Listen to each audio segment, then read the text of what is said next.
Here.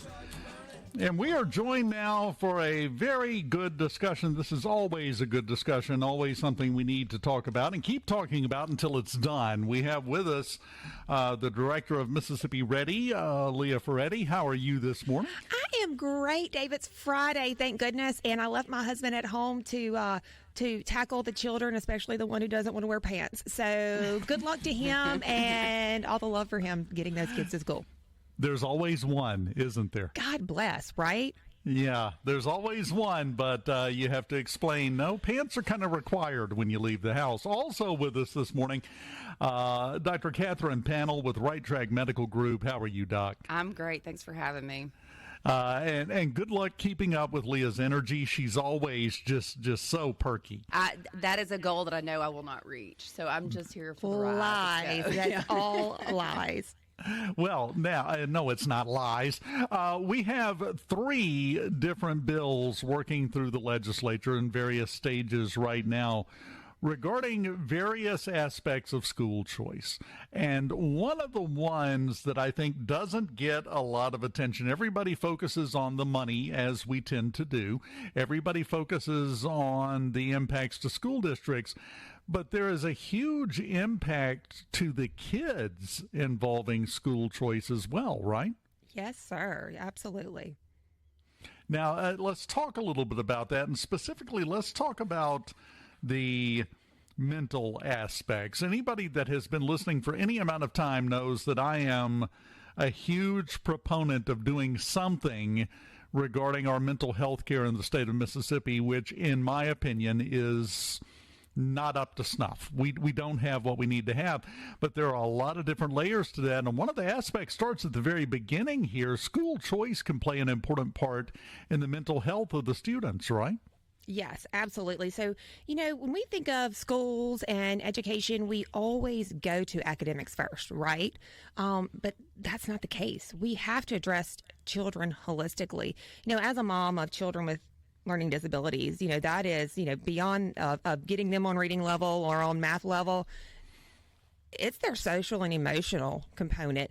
I mean, we're parents that sit at the table, and while kids are crying, they don't want to go to school, or if they're in a situation where, their anxiety level is on 10 all day long, their stomach hurts, and they're having to put all of their energy into processing and just getting schoolwork done. We a lot of times overlook the mental and that mental awareness component. But Dr. Pannel is the expert on that. And that's why we have her here today. And I'm going to let her talk a little bit more about that. No, you did a wonderful job. I think it's so important to point out that every kid is unique and has unique needs. And a lot of people, when you talk about school choice, they don't really see the mental health aspect. That's something that's not really talked about a lot. But, like Leah said, I mean, every kid has different needs, and we need to, fit their learning environment and suit it towards their needs, whether it be a learning disability, anxiety, ADHD, or even bullying that occurs in schools. We've got to make sure that our kids are in the best environment to learn, not just educationally, but also developmentally, socially,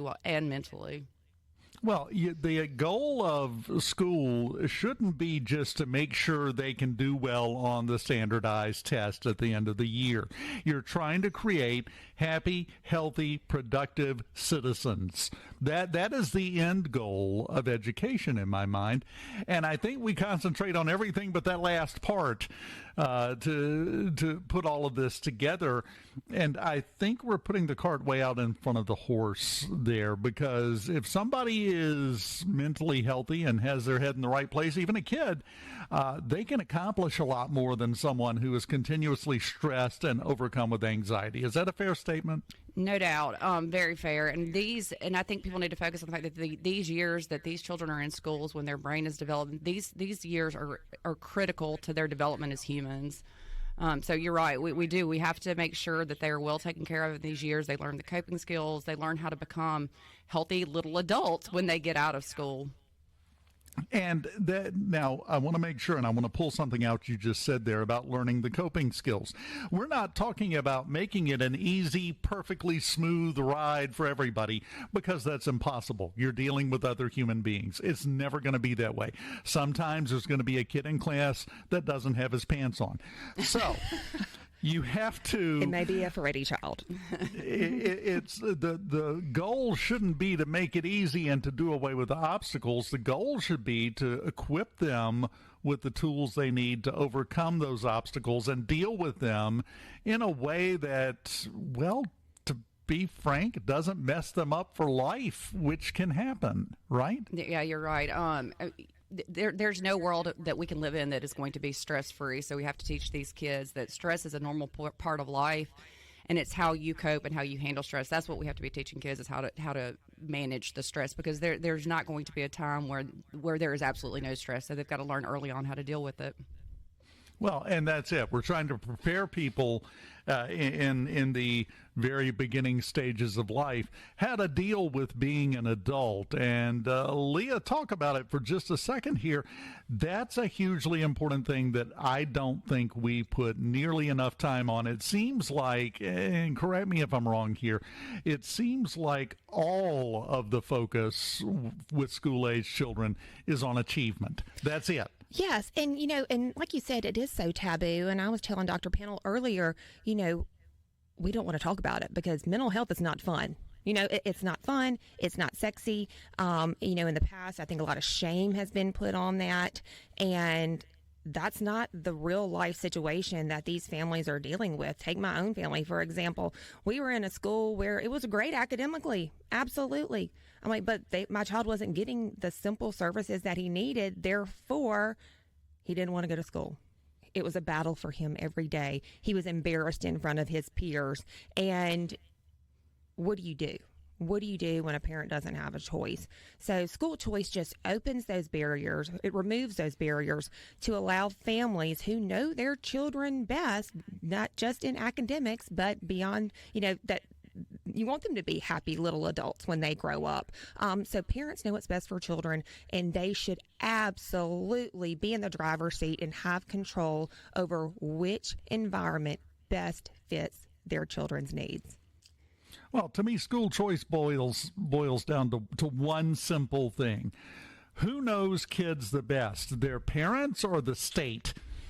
Amen. That seems like a simple decision to make. Why is it so difficult to reach the point to where we can have that conversation and move forward along the path that fact seems to kind of shine a light on for us? That is a great question. I think there's a lot of factors out there. I think it's lack of knowledge or lack of education and knowing what school choice really is. I know there are some false narratives out there and fear mongering about what it will do and what it isn't, and that's not the reality.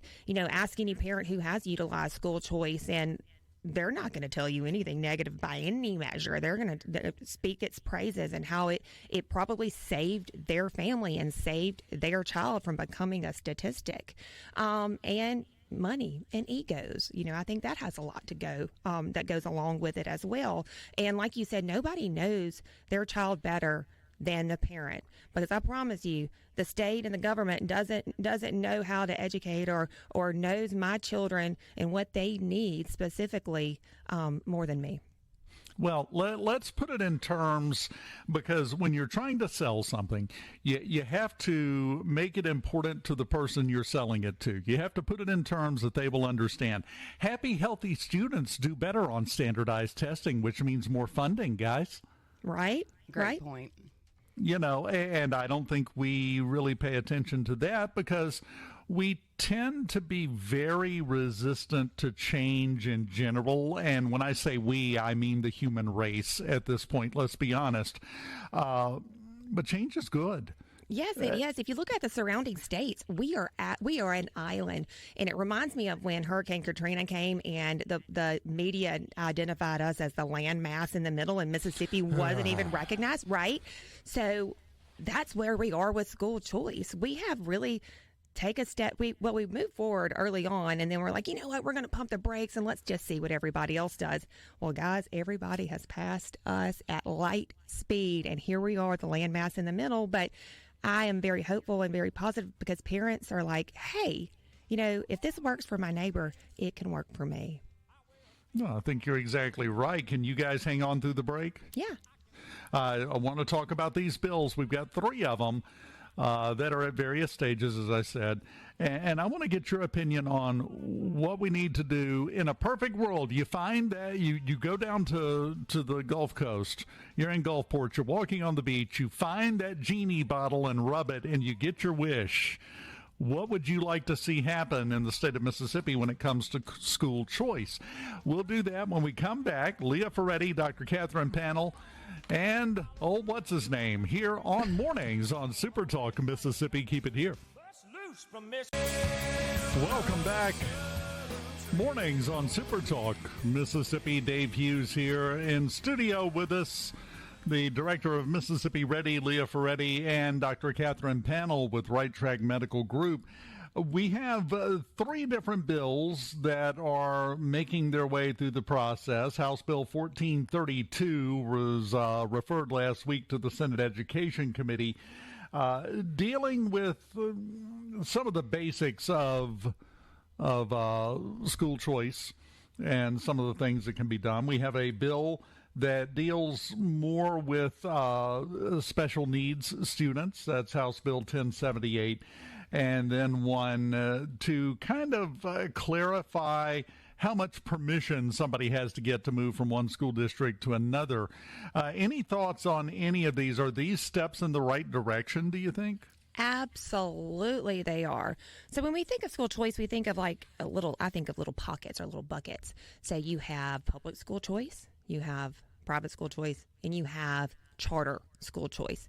Now, public school choice, right now we have portability right here in the state of Mississippi. You can go to any school district you want, but this is what you have to do. You have to get approval from your home district, and you have to have approval from the receiving district. So right now, we can do that in the state of Mississippi. But what we're seeing is that home district will hold that child hostage and not release them, even if that receiving district is willing and able to accommodate that student. So what 1435 does, it simply removes that home hostage restriction, allowing more flexibility if the home district is able to receive a student. And then when you think of charter schools, we're looking at charter school expansion. Right now in the state of Mississippi, we only have 2 handfuls. And they are performing above and beyond of what their local school districts are doing because they're able to innovate, and the parents are buying in on that, and they are successful, and we definitely need more of those. And when you look at private school choice, right now you're looking at ESA, or Education Savings or Education Scholarship Account, and that is something my family used. There was a season in life that the local public school just didn't work for us, and we were able to apply for the ESA that allowed us a pot of funds from the general fund to send our children to whichever school that was able to accommodate them. But fast forward to today, we're assimilated back into a traditional public school in this season of life. But when we're looking at choice, we talked about, academics and beyond academics of social emotional awareness. But, the other elephant in the room is bullying. Bullying is a real thing in children's lives. There's bullies have been around since the beginning of time, right, Dr. Pannel? They've always been there. But that's something our children really live with, and I'm going to let Dr. Pannel kind of divulge a little bit more on that. Yeah, and I'm really glad that you're willing to talk about that, Leah. Bullying is real, and it's going on. It's a public health threat that is a significant threat that has really long-term consequences and is not often talked about a lot. Like mental health, it's not the sexy thing to talk about, but it's important to talk about. I'm not big on stats, but an impressive stat is children 12 to 18, 30% of them are being bullied currently. So when she talks about holding a child hostage in a district, that's where my mom heart, really starts to ache. If your child is being bullied, there's so many mental health consequences from that, aside from even physical consequences and, social media bullying and all of that. But not to be able to get them away from what is causing harm. You want to do anything you can as a mom to help your child, and not being able to get them out of a district because you're basically held hostage is just heartbreaking. Yes, absolutely. And that hardship, parents are, we have to pay bills. People are sitting around their dining room table right now or kitchen table wondering how they're going to pay the light bill or buy a gallon of milk or a dozen eggs, for heaven's sakes. And we should not have to wonder how am I going to send my child to school and they are in a situation where they don't feel safe, they're being bullied, what can I do? And they absolutely should not be held hostage. They should absolutely have the right to be able to keep their child in a safe environment if they're in a situation. Dr. Pannel, let me ask you this, because I think there is a distinction here we need to make, because you're never going to completely get away from bullying, no matter where you go, no matter where you're at.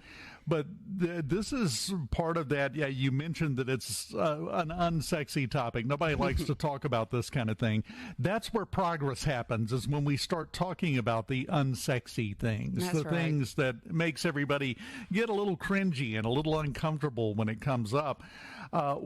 Is there such a thing?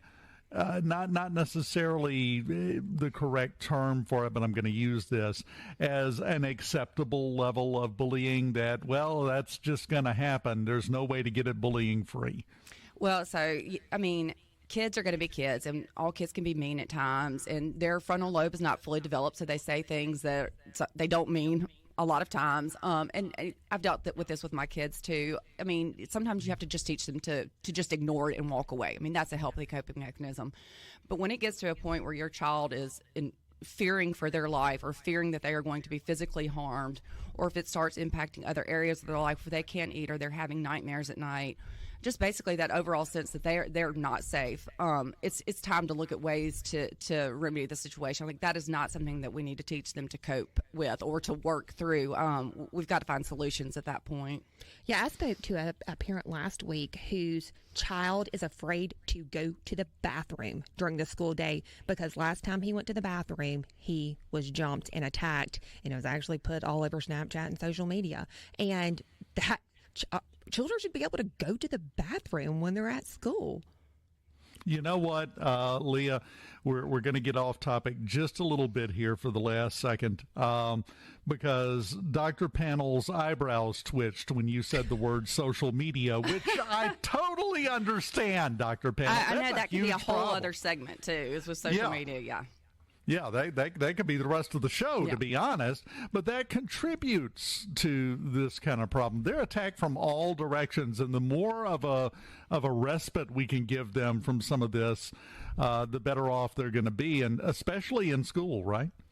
Yeah, school should be your safe space. Like, you should be able to go to school and be with your friends and have a healthy learning environment. Kids should not dread going to school. No, exactly. Now, these three bills that we talked about, would that fulfill that genie wish that you would make from the bottle that you found on the beach? Or what would be that wish that you would like to see happen in Mississippi? Absolutely. It probably would cover like part of a wish or one wish. I have a lot of wishes and hopes and dreams for our state, and I do feel like we're on the right track. And we're asking our listeners right now, please reach out to your senators. Committee deadline is next week, so right now these bills are sitting on the desk in the Senate Education Committee, and we are asking that our audience and listeners please reach out to your senators. We've made it easy through the Mississippi Ready website, mississippiready.org. You click on Take Action, and it's super simple because we are busy working moms, and we really don't have a whole lot of time, extra time, but we made it simple. You go in there and you just put in your address, and it tells you who your representative and senator is, and send them an email, give them a call, let them know that, hey, Mississippi is ready. We're ready to move forward with more school choice right here in our great state. I'd love to have you guys back at some point to talk about the other side of this coin. You mentioned it very briefly when we got started, Leah. The parental stress and the adult stress and the teacher stress, because that's another whole aspect of this thing that could be, believe it or not, helped with school choice. Dr. Pannel, you're educated in all this. How in the heck do you get out of bed in the mornings? How are you managing your stress? I'm a runner. That is like my go-to for self-care. I love all of that dopamine release. So that's one of my healthy coping mechanisms is running. So, yeah. I'm jealous. Well, I've always wanted to be a runner. I think it looks so cool, but it's just not made for me. So I am more of a sedentary outlet. I like to garden.